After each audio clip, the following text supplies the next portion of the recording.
We're here at the Web 2.0 Summit. With me I have Ben Horowitz, co-founder and general partner at Andreessen Horowitz. Eponymous, as it turns out. Yes. So you just came off a great discussion here at the summit, and one of the things you described was a platform shift from client-server to cloud and mobile. Can you talk a bit more what you mean by that and its implications?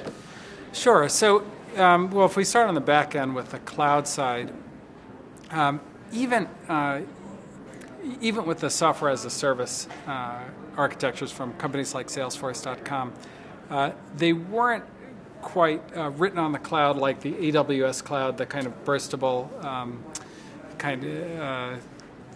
dynamically growing platform. And that is a really, really big shift. And I think the easiest way to understand it is if you think about the mainframe to client server shift. One of the big changes was on the mainframe, you used to pay per MIP per minute. And like per MIP per minute changed a lot of the design decisions. For example, relational databases, although invented by IBM, the leader in the mainframe space, never went anywhere on the mainframe because it's too many MIPS. Like you're just not going to pay that kind of money to run a query when you can like have a hierarchical database like where you can find exactly where that data is on the disk and bring it back in a minimal number of instructions. And so once you went to client server and it was like you own the whole box, it was like, oh, okay, now a relational database makes sense. Well then, once you had that, everything changed, right? Everything got rewritten. So like every application got rewritten, like every category, a whole new set of applications that wasn't possible before got rewritten. Networking completely changed, storage completely changed, and so forth. And if you go to, okay, now we're going to where we were, to cloud computing, it used to be to get like a server set up, you basically had like, an active system administration god, right? Like, you've got to get it set up and so forth. So it's a big constraint. And everybody who wrote an application really kind of both minimized the number of servers and just assumed like you couldn't easily like scale them out. And so now if you're writing an application or if you're writing anything, you just assume I've got as many machines as I need. And as many as I need whenever I need them. And so that is causing every application, once again, to be rewritten. And then to facilitate that on the back end, the first thing that's really breaking is networking. So networking is incredibly brittle in the cloud environment because it wasn't designed that way. So we're investors in a new networking company called Nicira. There's one called Arista Networks that also kind of deals with this incredible kind of land density problem that now comes from cloud computing. And then if you go up, well, relational databases don't scale out, so there's a whole new set of database technologies that help things grow horizontally. Storage wasn't kind of built to go that way. It's getting rewritten for the cloud. So all of these are very, very interesting investment opportunities.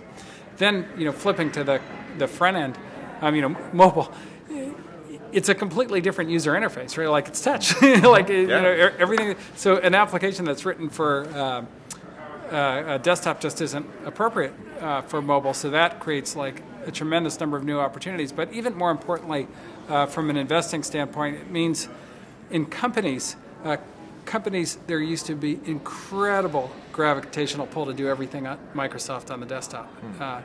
And as a result, because if you weren't all Windows, then administrative costs got like incredibly hard. Customers, end user support was impossible, and. And so as a result, funding companies that did desktop applications was just like a non-starter because eventually the guy who owns the platform, Microsoft, would just put you out of business. It's like pretty simple economics.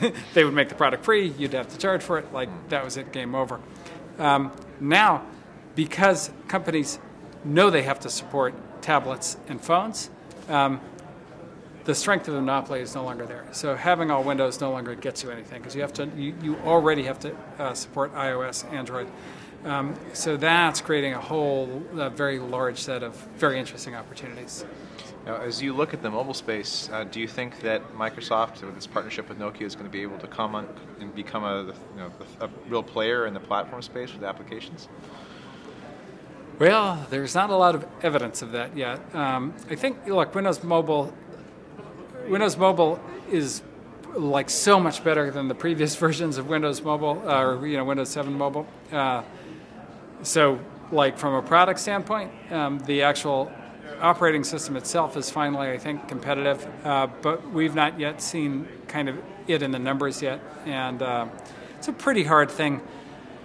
It's a pretty hard ecosystem to make headway in, because you've got applications, you have carriers, and the other guys there's a lot of innovation going on in Android and iOS currently. So to dip back to your previous look at where the interesting opportunities are, that all sounds like infrastructure to me.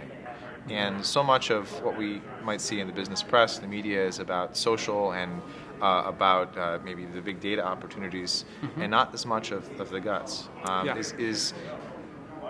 Is that part of what people describe as the bubble, or is it really some kind of fundamental shift to computing that's simply not getting recognized? Well, I think it's the infrastructure stuff is just harder and weirder. Okay. It's harder to describe. It's harder to understand. It's like, people don't necessarily like to write about it on the popular tech blogs. It doesn't, get as many page views. But it's really profound. Like the opportunities, the markets that are changing are big. Like the networking market is really big, and the storage market is really big. So if there's a fundamental shift, then that's a pretty good company building, investing opportunity. I think like the consumer stuff also, I mean, the thing about the consumer side that I think is underestimated when you talk in terms of bubble is, in the last bubble, if you go back to like 1998, right on the dawn of the bubble, Netscape had 90% browser share, and we had 50 million users. So basically 55 million users on the internet. Today there are 2.5 billion users on the internet. So the market size went from 55 million, half of those were on dial-up, to 2.5 billion. And so these businesses that look, when you describe the businesses, a lot like the 99 businesses, aren't actually working the same. Like, they're generating massive amounts of revenue. I mean, you have companies like Groupon and Zynga who have filed, and they're both showing like more than $1 billion in revenue, well more than $1 billion in revenue apiece, for incredibly young companies. And that kind of thing just didn't used to happen. You couldn't build a company in in Groupon's case, in 3 years, that's going to get to those levels, or in Zynga's case. So, that's just different. Like, it's just different now. And so I think that, we're not real big believers in the bubble theory. For that reason, the markets are bigger. So last question, because I know you've got to go pretty soon. Yeah.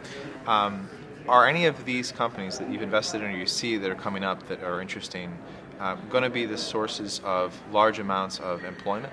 Should we be looking to the technology industry as a source of jobs? And if so, what are the specific policies that could make that happen? I definitely think so. Well, look, on one of our investments, Airbnb, they have a fairly large number of people making like more than $30,000 a year apiece using the service. There's a kind of a related company called Uber. It used to be Uber Cab. And they've got drivers who are making $150,000 a year, like, on the product. So there are, not only do some of these companies employ a lot of people, like, tens of thousands of people, but like there are whole new ways of making money online that just weren't available before. And so there's no question it's a big positive for the economy. Now, there are different kinds of jobs, right? Like, so most of the new technology companies won't employ people like manufacturing automobiles, although there are a couple, Fisker and Tesla, that do that. But I think that the number of jobs is still the fastest job creation around. Great. Well, thanks again for joining us here. For people who didn't catch this interview earlier today at the Web 2.0 Summit, that should also be on YouTube to be viewed. And I believe people can follow you on Twitter at B Horowitz, correct? That's right. All right. Fantastic. Perfect. Thanks so you. much. Good to see you.